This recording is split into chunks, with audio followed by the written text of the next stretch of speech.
You are watching The Guy Dawson Show at the World Center of Broadcast Media, WCOBM.com, and we had touched on a little bit earlier in the show about a radio show that I do every Wednesday, and it airs at WBKEVegasRadio.com. It is called PR Connections, and we have a lot of cutting-edge concepts in public relations and marketing. We get some celebrities who come by every once in a while, musical guests, and so we would love to have you all tune into that show. It airs every Wednesday from 1 o'clock to 3 o'clock at WBKEVegasRadio.com. It's all about the locals. It's a station that is really starting to pick up steam out here, and there's a lot of great programming throughout the day at WBKEVegasRadio.com. So yes, tune in to PR Connections with Guy Dawson every Wednesday from 1 o'clock to 3 o'clock on that station.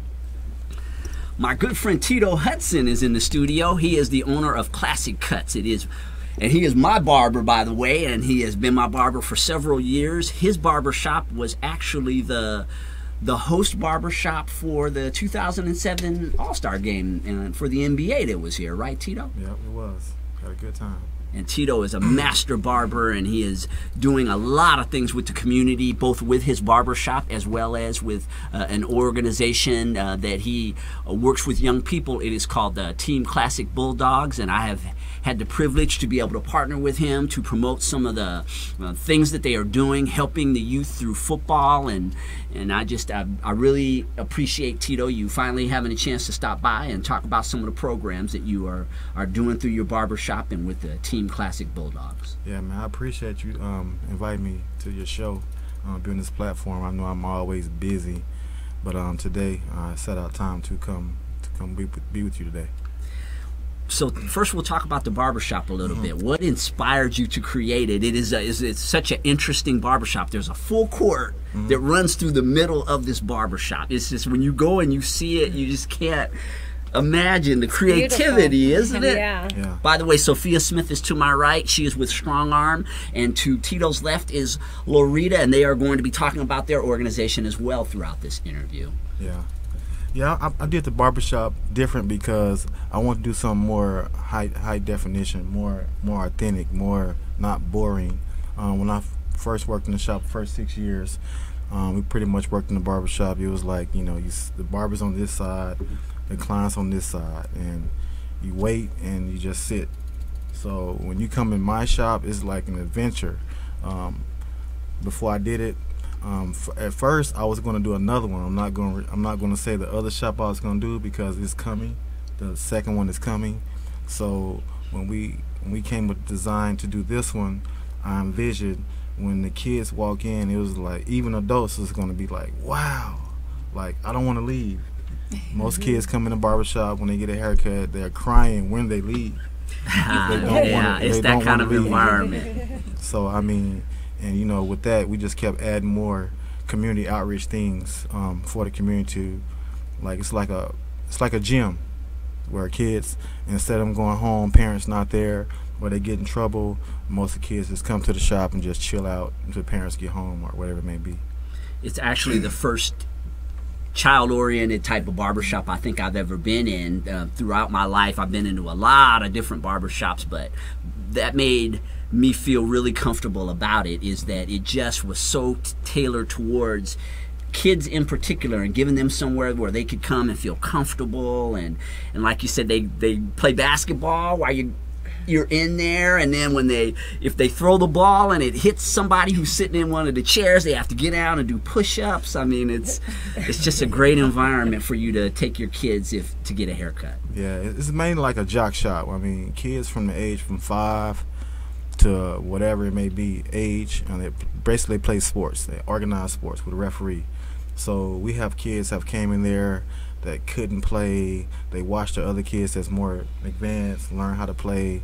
We've had kids come in there, get scholarships, go to the NBA, go to the NFL. As of right now, one of my clients, Brandon Marshall, he's a starting linebacker for the Broncos in the Super Bowl this Sunday. He was a kid from Nevada. Went to Cimarron High School, and this is his second time in the Super Bowl. So, I mean, that's just an example of what comes through there. We have a lot of stars come through the barbershop that's from the community. It's very well known for the caliber of athletes who have have come through there. I know Tito, we've had conversations, we've talked about some of these kids have been getting their hair cut there since they were 6, 7 years old, and you get to watch them as they grow as people and athletes. And I really feel that your barbershop is having an impact on the community, especially now that you've gotten involved with youth football. Oh yeah, youth football is like, I mean, it's big all over the United States. So we are privileged to be a part of youth football. I was on a couple of teams. Well, I was on one team before. I pretty much helped them out, and we won the championship. So the next season, I brought like 30 more kids to the camp. So I was like, man, I should do my own team, because I can do more things I wanted to bring to the camp. They didn't allow it. They didn't want that. They didn't want, like Miss Sophia, how she was helping kids get sponsored. They didn't want that. They didn't want no help for sponsoring, because they didn't want to deal with the paperwork. So as far as me, I want to get more people involved, because it's bigger than me. I don't want to be the person that's like, oh, I did all this myself. I would like to get other genres involved with the kids, helping them out. We also have this other company that has merged with us. It is First International Health, and they deal with kids far as kids that's really hyperactive, getting in trouble in school, not doing their homework, talking back to their parents, not minding their elders. So I have gotten this other company that's merged with us, far as, most parents are single. On my team, I have a lot of single parents, so it's no dads around, or it's no mom around, to where we have this kid that's constantly getting an RPC at school. We can talk to him. We can have him go to this mentor. This mentor get with him, get him on the straight arrow, on the path, and far as our camp, that's like a plus, because I'd rather have this kid out here playing sports versus him going juvenile, because that has happened. I've had some parents, well, my son, he won't play this year. He will play next year. I don't have the time for him. So when the next year comes, I ask that same parent, is he going to play this year? Well, he's in juvenile. He's in Spring Mountain. Like, if that parent would gave the time and the money, which she had to pay for lawyers to get him out of trouble, that could have been him dealing with sports. You know what I mean? So we're like uncles, dads, mentors, whatever it may be, coaches. That's what we are. That's what we're trying to do in our community with our sports. Yeah, and there's so much beyond just these kids playing football and getting really good at that, although you guys do emphasize them being good athletes. But and with the stories that I've written and the interviews I've done with both Tito and these kids and the coaches, there's so much more involved in how they want to develop young people and help them to be good students and respectful. And I think so much of that is missing in our world today, and we have to bring back some of those old type of values like our generation kind of grew up with. And we need to have people like Tito and his group to groom our next generation of kids. Yeah, I mean, it's more coaches out there from other teams, basketball, soccer, baseball. They're doing the exact same thing, but we're just adding. You know what I mean? We're doing our part for the barbershop. We are a basketball shop, but people are like, why do you have a football team? Because the football team to me is like more of an impact. It's more kids. Well, basketball, it's only like 9 or 10 kids. So I feel that we can do the biggest thing first, and we can come to do basketball and baseball, because the football is a bigger impact. And in Nevada, football is really not in the air. Like, I'm from down south, so it's football country.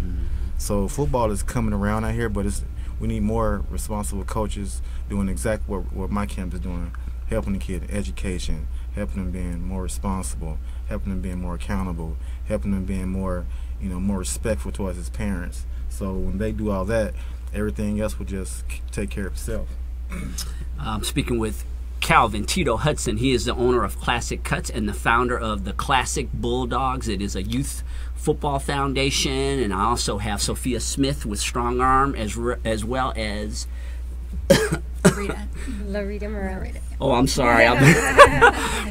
While I'm coughing on the air, maybe we should take a commercial break. Larita Morales. They are going to come back in a few minutes and talk about Strong Arm, an organization that is partnering with Tito's as well. We'll see you all in a few minutes.